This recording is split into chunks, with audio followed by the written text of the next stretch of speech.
Today we have a special guest, Craig Leeson, an award-winning filmmaker, journalist, television presenter, and media entrepreneur. This is the message I want the rest of the world to hear. His debut documentary, A Plastic Ocean, sparked a global movement against plastic pollution, and his latest film, The Last Glaciers, explores the devastating effects of climate change. As a sustainability advocate, Craig collaborates with global initiatives like BNP Paribas and the Clusters Forum to drive real environmental change. In this conversation, we explore the transformative power of filmmaking as a tool for social change and the challenges faced in the industry, particularly regarding distribution and data access.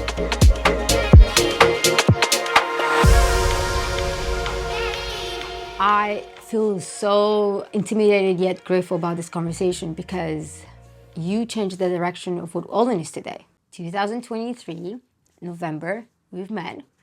It was in a tech conference. What are the odds? And you showed up like the Indiana Jones, like leather bag, tall guy.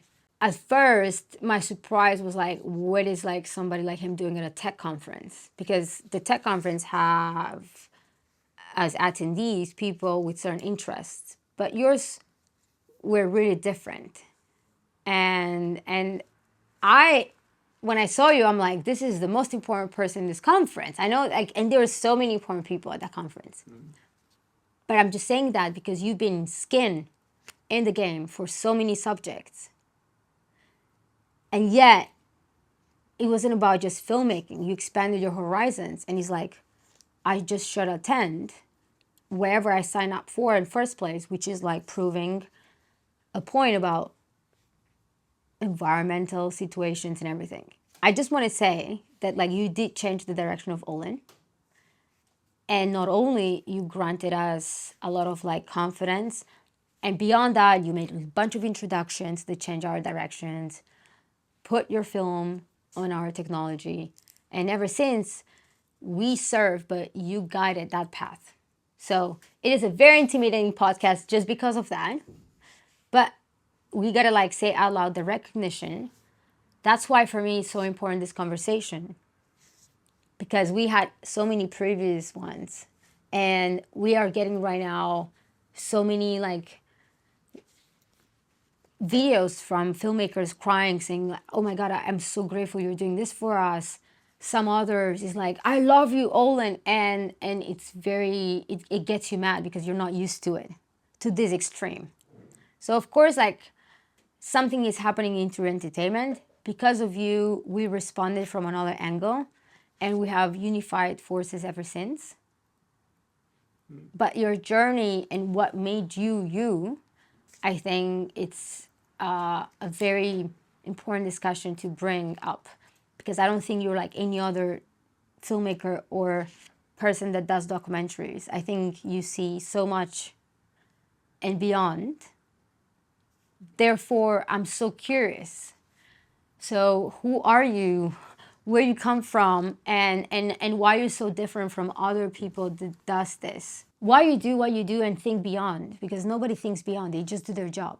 And you don't just do your job. So this isn't two things. Firstly, this isn't what I do isn't a job. And filmmaking isn't just what I do. Filmmaking is a tool in the toolkit. It's a storytelling tool. And I use that to make change, to help people become better at what they do. But also, it's just ever since I've been a kid. And once again, I think this is the upbringing I had, is that I saw a lot of things being wasted. I mean, as a kid, I used to fix TV sets. I taught myself electronics, how to fix TV sets, how to make ham radios, how to fix broken toys, because I saw this stuff being thrown away and wasted, when all it took was a 2-cent capacitor to be replaced into the TV set and bang, it starts working again. And having developed a love for nature and animals, particularly, I think built empathy. And I think empathy is part of understanding the problems that other people go through and trying to help. Yeah, definitely there is a sensitivity. Yeah. And within the work, not a job.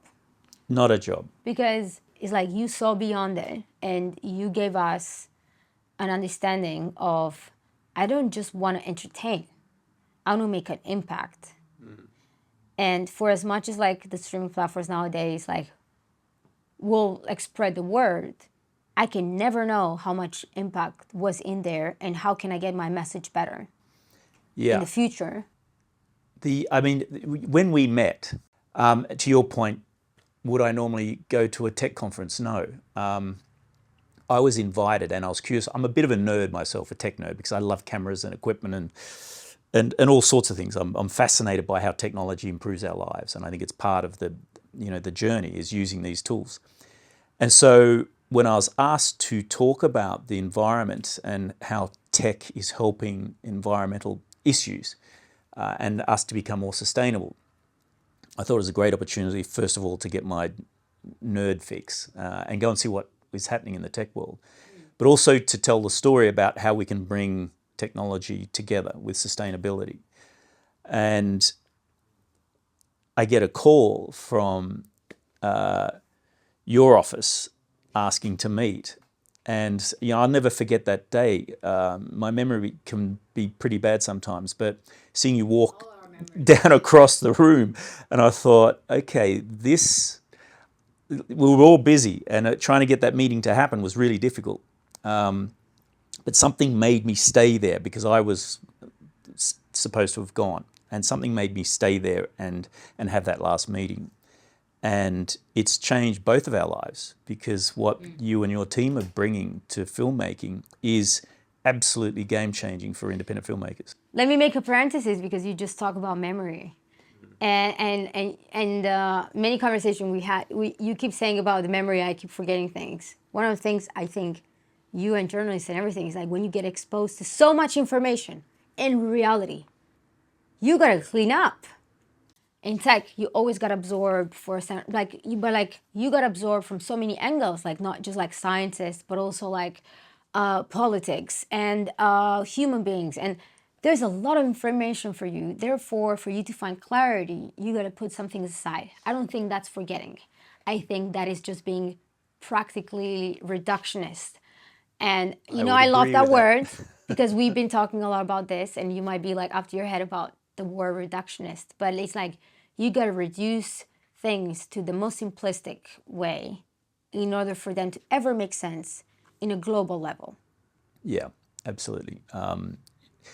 We have so much access to so much information now, and our brains are a hard drive. So, you know what?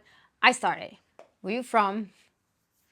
Like, come on, you give the word, because like definitely it's gonna like, you gotta explain those curls and that surfer face for some reason. All right, well, the basics. I'm from Tasmania. Wow. Which is a beautiful We'll island. forgive you for that. The mainland Australia, most mainlanders make jokes about Tasmanians, and we love it because the less that they want to come down to Tasmania and spoil our beautiful environment, the happier we are. And I say that jokingly because I do love to share my home state with people.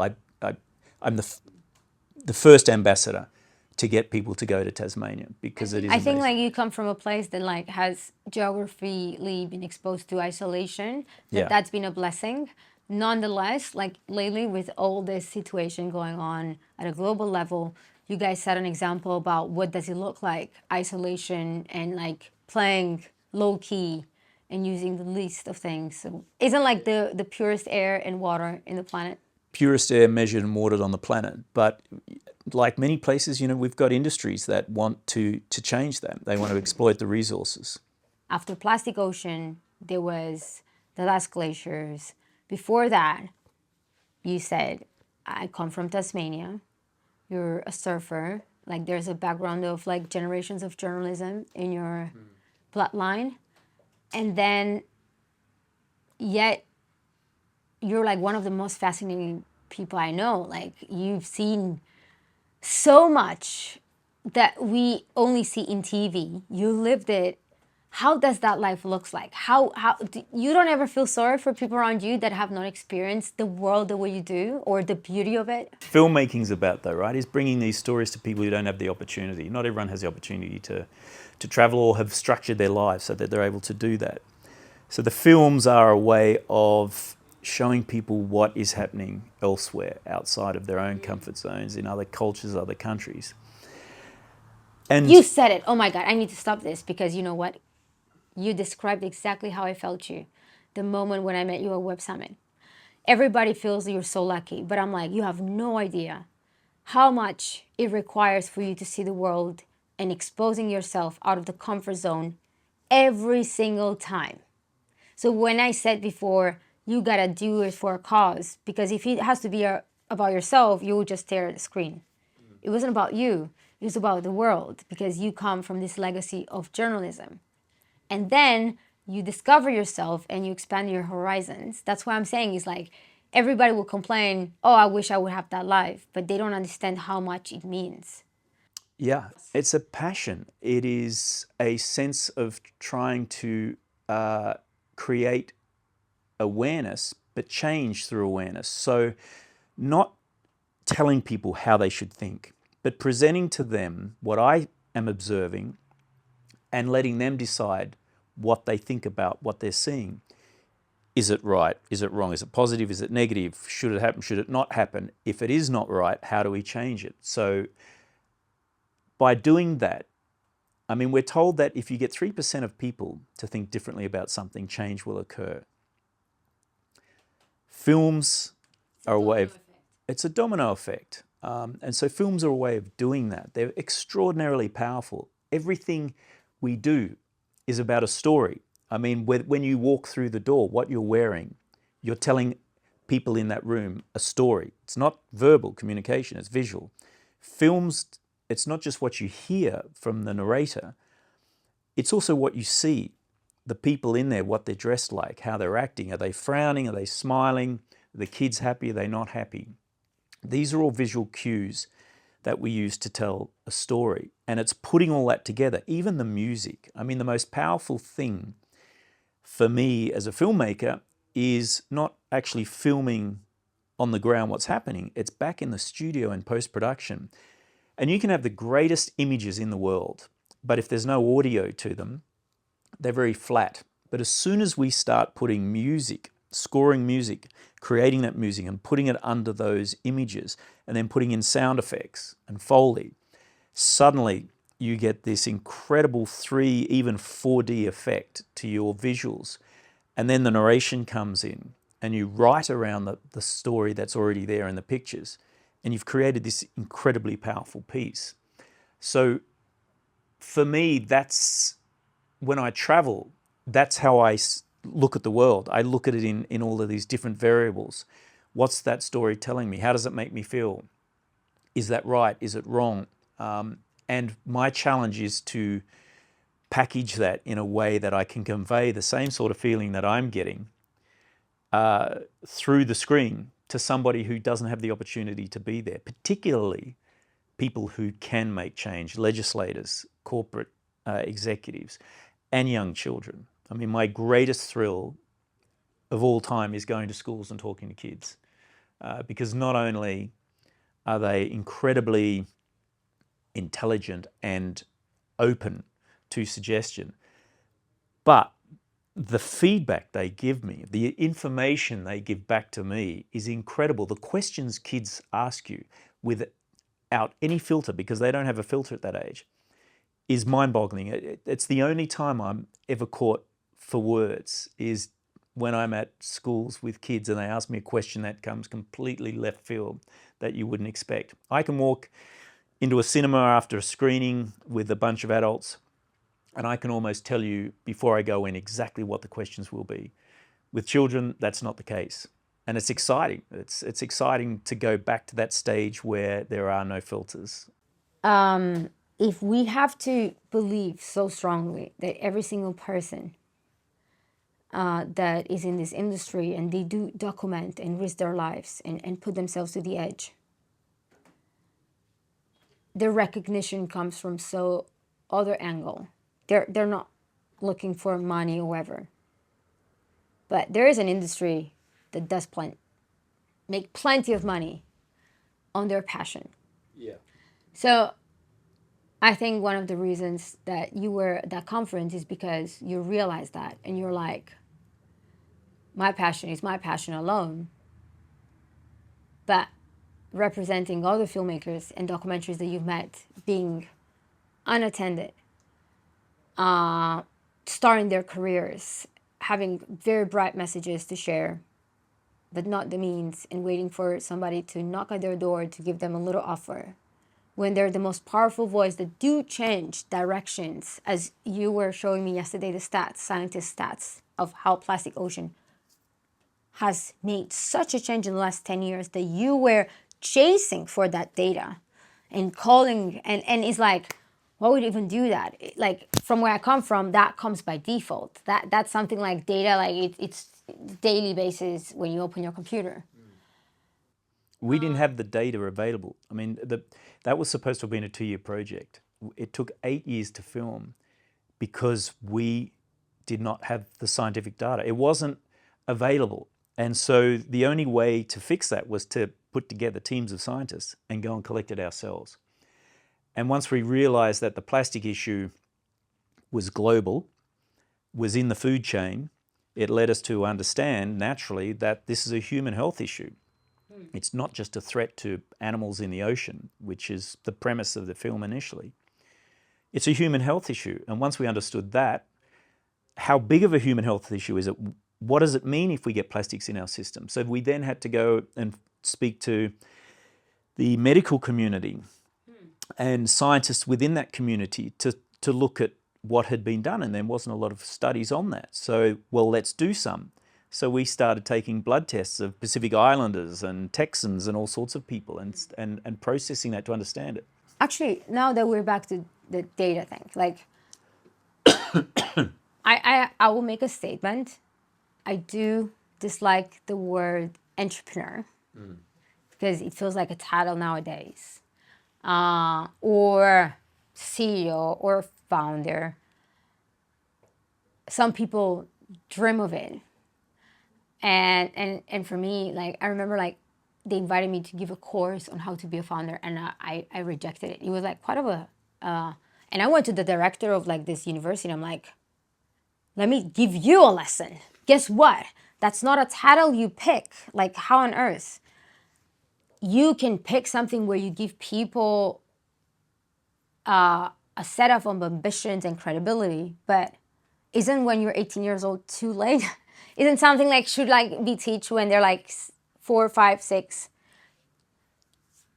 But it is about you choosing path and saying, hey, can I be brave enough to just respond to particular things where I feel I'm useful? I did a lot of research before I jumped to be founder of Olyn. And I wanted to prove myself all the ways why I should not be, because that felt to me to get so much of my comfort zone. Like, I was like just working for like jobs and like being backstage and feel good, you know, basic salary.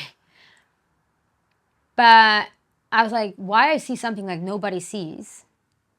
Yet the people that I pitch it to, they disagree.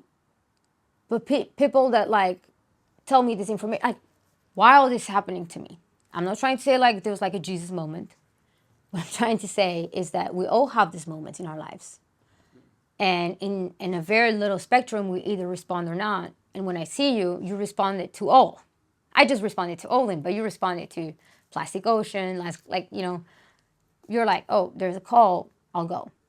And that's why I'm saying there's no much difference between a filmmaker or an entrepreneur in tech, starting an idea, building technical solutions for people, because the internet was just a new planet, a new universe. It's like we conquer Mars, conquer. What does that word even mean?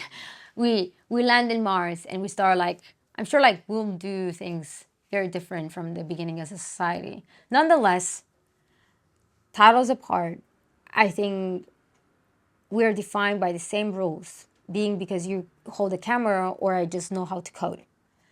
We just have a sentiment about generating inspirational paths. But when a filmmaker sets all that up, like manages people, you know, like the script, the environment, like, but they're trying to make a point. I program something, it's a tool that like can change people's lives. You launch a message and that can like change people's perspectives. So nonetheless, I would like the word entrepreneur to be a default. Like I declare myself like a worker in the tech world, but you're in the filmmaking. Yet, and the only difference between you and I is that when I started, there's a lot of data for me. And not only, I only got better through data. And that's something it took so long for you to have access to it. And that's where like I'm a little, and what I grasped at first, like how can you even get better? Because like in my world, it's like, that's the only thing that you get better. Not because like people have opinions or whatever. So it's like you do so much work, 8 years, blindfolded. I did a startup 4 years and people would like put me out of market if I didn't make it by then. 8 years doing a documentary, blindfolded, no data, searching for it. What keeps you motivated for 8 years? Watching animals being strangled by plastic is an incredible motivator. My fascination, particularly for whales as a kid, and then seeing these animals being forced to feed on this stuff because it's in the areas that they live, and that's not something that they put there or even wanted. It's something we were responsible for putting there.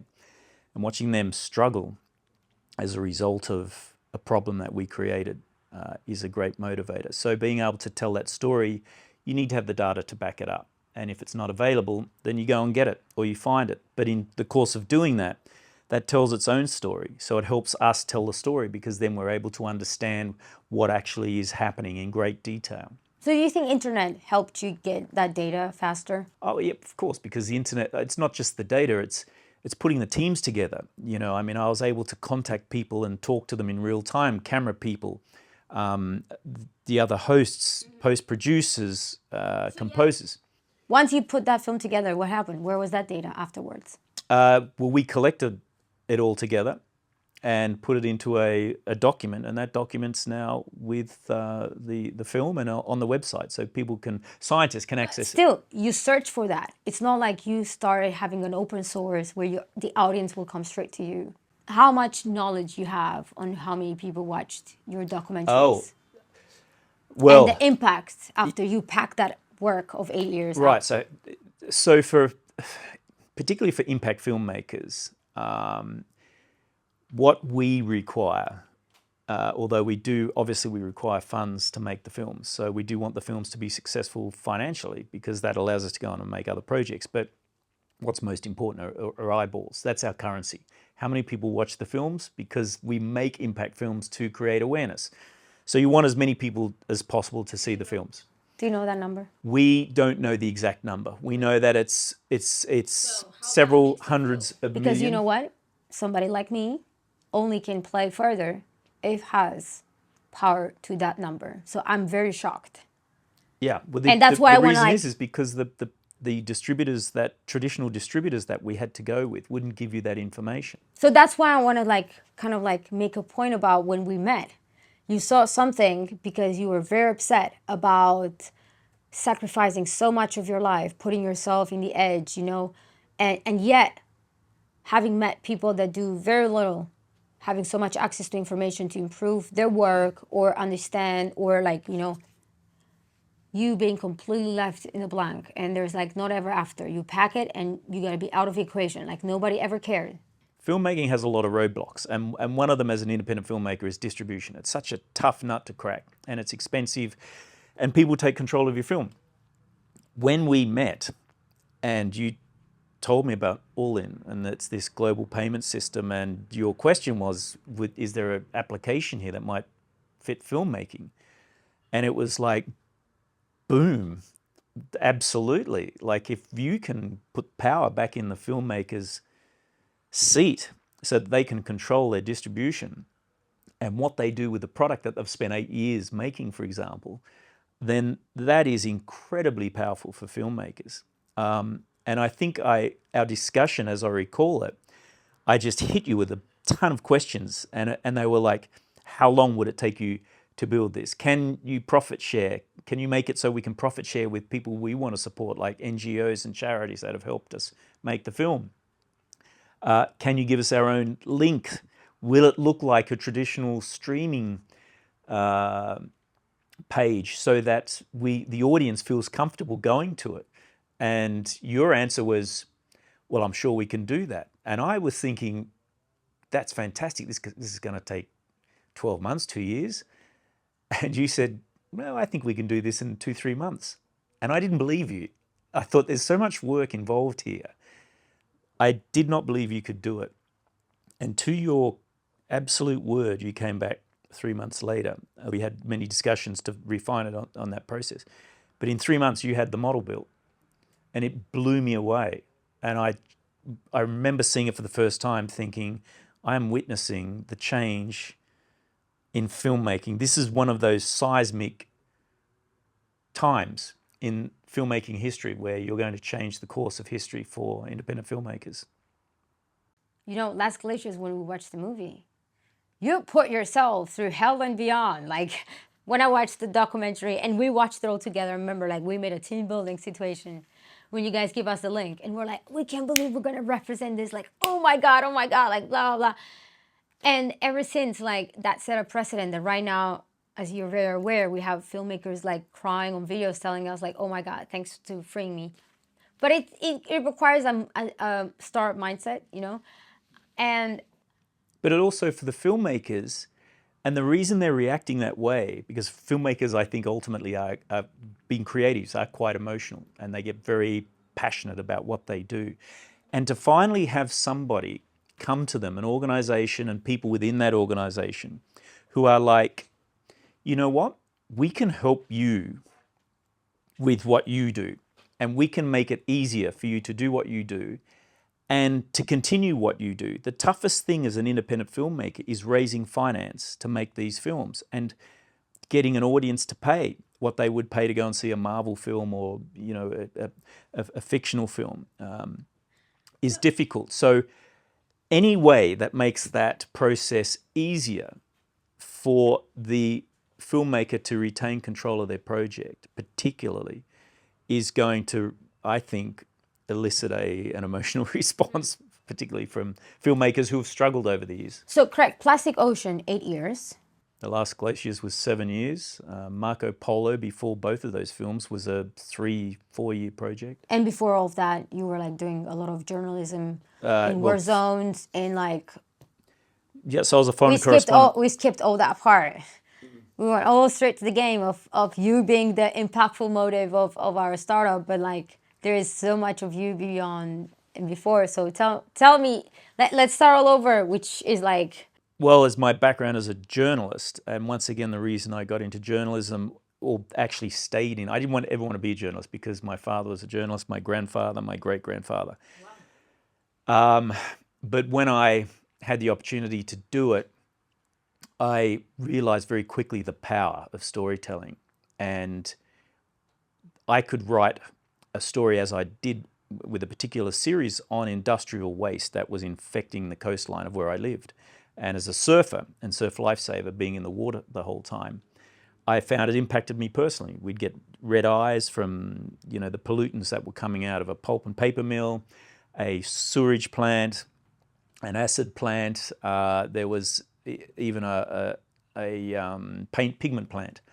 And all of this was having a health impact, not only on myself, but of everybody in the community. And at that time, the town that I grew up in had the highest incidence of cancer out of any city in Australia. And I knew that had to be because of what we're putting into the environment. So I did stories on that, which became a national focus for media all over the country. And media came in based on the stories I was doing to have a look at what happened. And it created a massive impact. We found that by testing the water, collecting our own data, that there were these pollutants, organochlorines, dioxins that are cancer-causing agents that existed way above national and international safety levels. And once we confronted the government about that, they took action. They had to, they were forced to. And that taught me a very powerful lesson about storytelling. And it was something that I then wanted to replicate. And so I then became a news anchor. I worked in television, radio, newspapers. I then went overseas as a foreign correspondent and worked with international agencies, Al Jazeera, CNN, all of these organizations that had a global reach. But there was one thing missing from that storytelling capability, and that was the historical aspect for me. When you make a story for nightly news, it's generally a minute and a half long, and it's once it's aired, it goes out into the ethereal and it's gone. So you could spend 10 days in disaster zones or wherever, collecting information, interviewing people for that 1.5 minutes. And I didn't think that that was powerful in that there was no historical record that people could refer to. And so I moved towards documentary filmmaking because it allowed me to tell the story in greater depth. Yeah. You stretch the emotion and the time. Exactly. But also it will get played forever. Once it's out there, it can be bought by multiple different cable TV companies and terrestrial companies back then, and streamers that, or put online and now parked on the internet, that people can always go and refer to it. And one of the important things about the Last Glaciers is that aspect, because these glaciers are going. They'll all be gone by the end of the century. And one of the core reasons we made that film was to film these glaciers before they disappear, so our kids can see what they look like, and their kids can see what they look like when they go. So the historical record aspect of documentary filmmaking is extraordinarily appealing. That's very interesting because, you know, as you're saying this, that's such a switch, because that's why I'm saying, like, you were born with this capability to, when you're placed on a job, you must see beyond it. And you did that when you were like working for CNN, and then went to like impact documentary filmmaking, and then you made a documentary like, okay, streaming is not enough. There's got to be something else. So you always provoke wherever you put your step in. Yes. to bring status quo back on, like, hey, everybody's going to engage with this message. I should have my freedom to go approach them and stretch that time to make them feel something and engage in a way that they will feel me as a friend, and at the same time bring them the beauty and the disaster at once. But not only letting them know that, hey, through little acts, you have no idea how much we can change the direction of this planet. And one of the things I was frustrated before I met you, I was at a conference, it was like this round table, plenty of fancy entrepreneurs, not me. I was just nobody, like still I am. Like I was just there intimidated to ever have been invited. And then there's this guy, planet.com. He owns so many satellites that like can grasp data about improvements and so forth, right? And the roundtable was called Sustainability. What struck me is I had this woman, Indrani. She's a filmmaker, beautiful person. She was there in the conversation expressing things which is like, hey, like there's a lot of environmentalist impact, but sometimes when you bring that in societies, you can break the chain of how they make a living in a large scale. Like India, like, oh, you shut down certain like industries. So these people are like in famine, but they were supporting something like we in the Occident believe is like sustainable. Nonetheless, the story was not even about that. The story was like, hey, we wear a Apple Watch to tell us our heartbeat, our steps, this and that, but we'll not calculate. So one person made the smartest question, which was, I know so much about me, but I don't know, I cannot calculate because I want to get better. But I have no calculations or numbers that will tell me, oh, today you're a better person. And he came from such a like random side, but back to your point, in such an innocent way, yet makes sense. So I was like, why we're not calculating it? Like, why? It's like, yeah, carbon footprint, this and that, but I don't have a summary of it. I would love to see how better would I get and put some, and you know, in the startups, they're like this, very famous saying, it's like you only get what you measure. So KPIs are like are the damn thing. You do not go anywhere without KPIs. So I'm thinking back to what you were saying, like data, blah blah, like and what strikes me is like you put all this work, because we spoke with so many documentaries, filmmakers ever since. You put all this work, you do the baby, and then you give it away. You give it birth, and you just give it away to the streamers, and completely blind about your work or the impact that has ever had. You can even react, like have touch with the first, how you call it, early adopters that will like completely go and search for your documentary and like watch it and everything. So how do you it's like every time I jump out of a cab, I ask the guy, what's your decision on where you go next?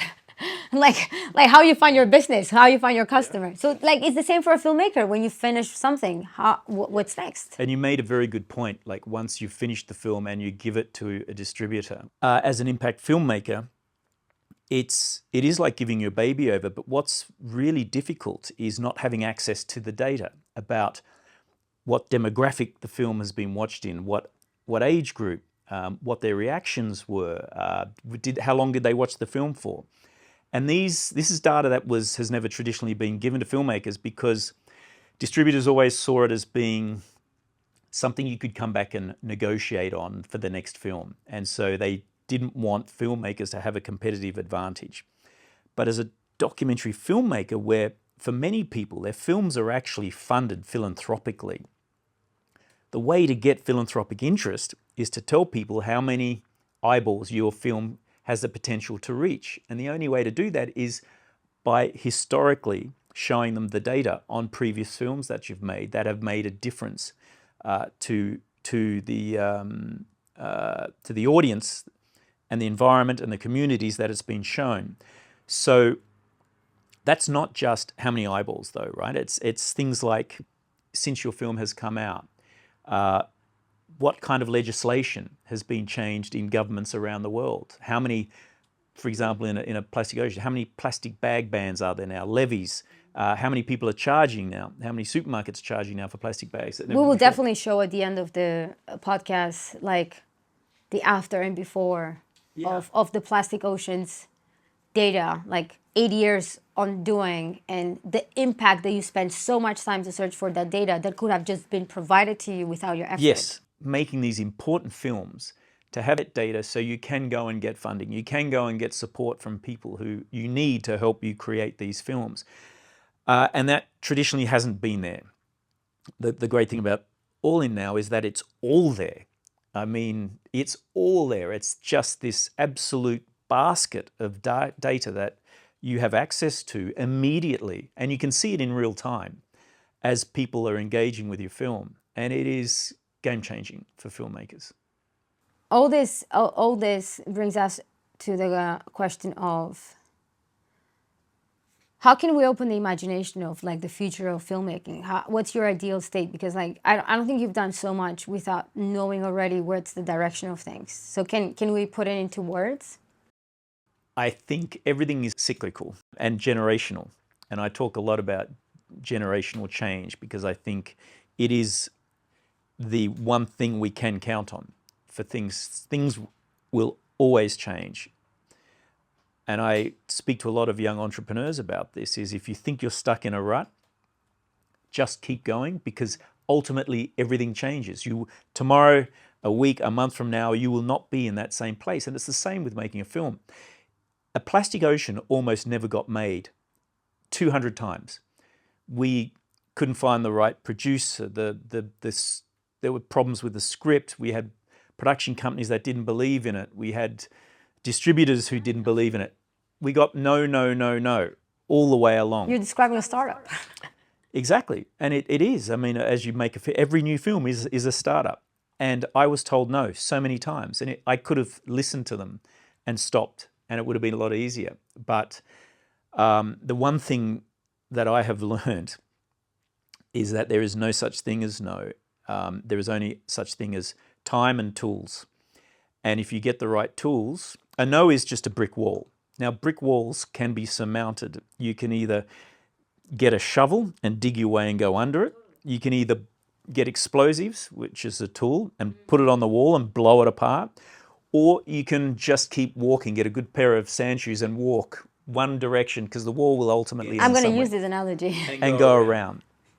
And then you find, and when you do that, you're on another trajectory, and you can keep going. And then it's just yes, yes, till the next no. And you do the same thing with the next no. And it is perseverance, persistence, and understanding that no requires tools to break through. And you get those tools no matter how simplistic or technical they are. But ultimately, it's that persistence. It's understanding that what you're doing is incredibly important and worthwhile. How do you perceive these filmmakers around you that like they're putting the same effort, but they don't have the same gift or ability to see beyond it, and or can't even afford it? My advice is look outside the format, right? We're taught very formulaic ways of making films in film schools. The streamers have very strong formats in terms of the way the films that they buy are structured and they present them. To a point where it's very hard to actually get a commissioning editor at a streamer to consider documentaries, because documentaries generally are so far out of their formula. And if they do consider a documentary, then they have a set idea about how that documentary should look. You should have interview subjects looking off camera every 5 minutes. You should go back to that interview subject and they're always looking off camera. I throw all that out the window, and I love to experiment. I think it's important to keep films fresh, and I think it's important to put your own signature on the way that films are done. So it's important to understand the rules, what works and doesn't work, but then play with them and come up with your own style and way of filming. And don't be scared to do that, because you think that ultimately, if you want to sell your film, you have to be formulaic. The thing about having new streaming capabilities with companies like Olyn is that it allows you to do that. You can actually... So this is what we heard a lot, and we couldn't understand it then, and we understand it now. When we build a startup, we have options. Not everything is like you must sell. Like you can go public, or you can just like keep going and do. Or you can go open source and like just like, you know, like not everything is meant for making billions and billions. Like you can just like make minor impact as long as it's impact. But it feels like for the filmmaking industry, documentary series, it's sell or nothing. So that's where like I'm concerned, because like what you just said right now, I'm trying to highlight it, saying we got so much of this information from filmmakers that we didn't know how to interpret, and now we understand. Whereas like I made the script thinking my only choice is the exit. Therefore, I shaped that script, have to please, have to make my message part of it. Yet right now, I think like I can have this creativity freedom. And in my side, I'm like, please who, if it's not the audience? And they're like, audience what? I don't have the data on my audience. I have the data on what these guys buy. So that's what I'm trying to tell you is like, if we're feeding the machine, it's just like more of the same. How much can there be a message? Yeah, well, it has to wait. You have to wait for the machine to break. And that's what's happened in the film industry right now, is the machine is breaking in the US, in LA, Hollywood. Many would say it's broken. A lot of people out of work. The studios have had too much control over the editorial content, the direction that films go, taking it away from the producers and the directors.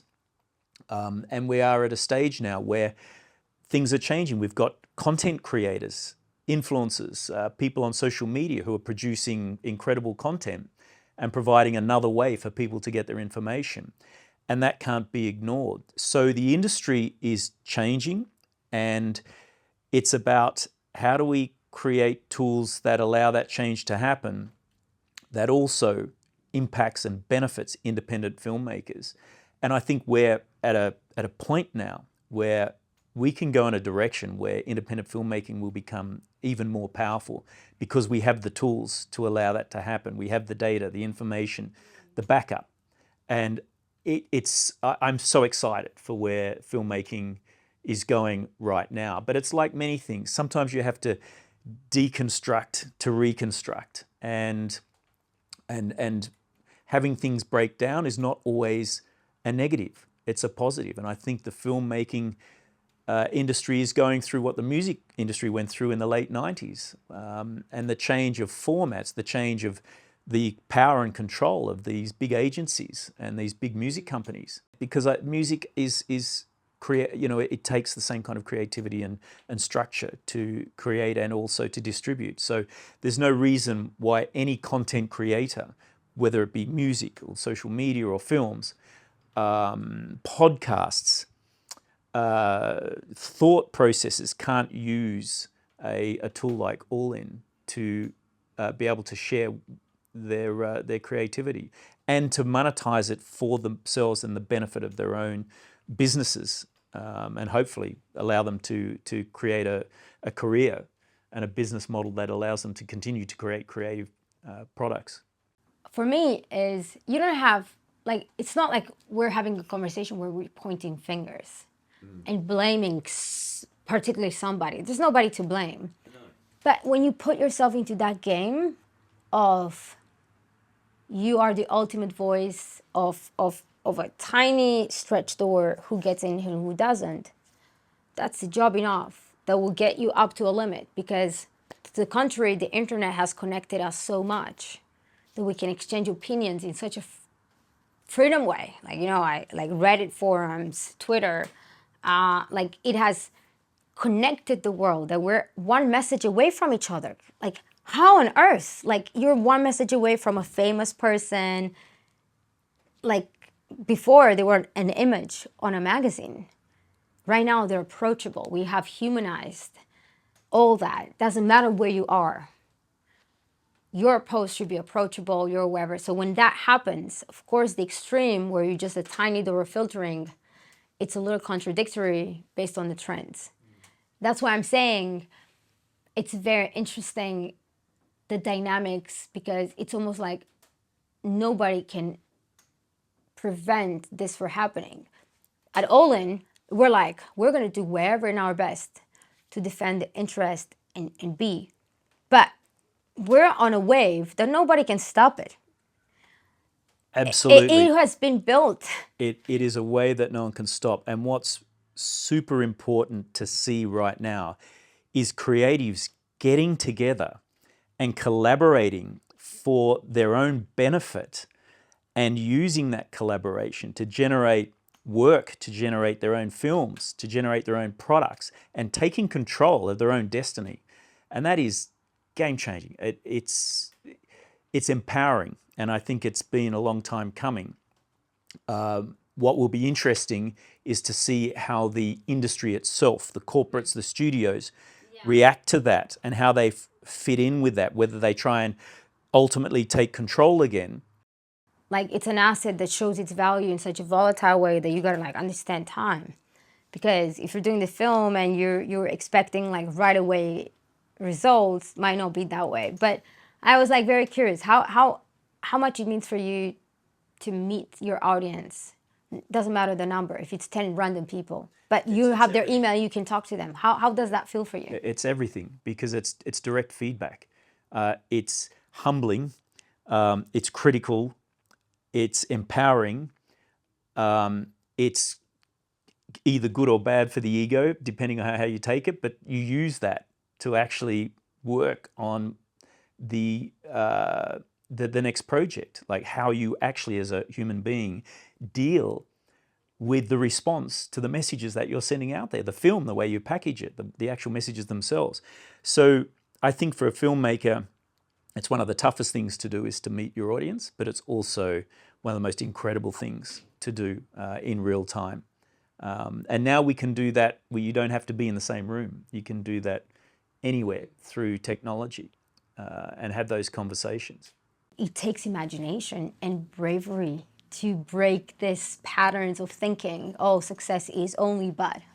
And Yeah, and to break through what we're told is the only successful path. And industry... and the value of data, like, Yeah, you know. exactly. And, you know, big corporate companies that develop into behemoths, they strive for that narrative because they want to keep competition away. But as every industry has seen, whether it's computers with Apple back in the 80s, whether it's electric cars, you need that one tipping point, that one idea, that one group of people that come together that believe so strongly in what they're doing that they're able to ignore the corporate norms and go beyond the behemoths and create a whole new ecosystem that everyone else goes, oh my God, that's amazing. Look at that ecosystem. I want to be a part of that. And they gravitate towards it. And I think that's what's happening in filmmaking now. So you give an advice to filmmakers, but at some point, all what you do is you want to talk to your audience.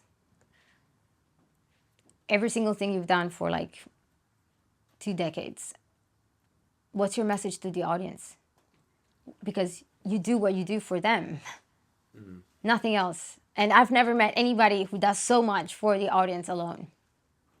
Who are they to you? Yeah, well, the audience they're everything because they make us want to strive harder to go and find the stories that we think are important.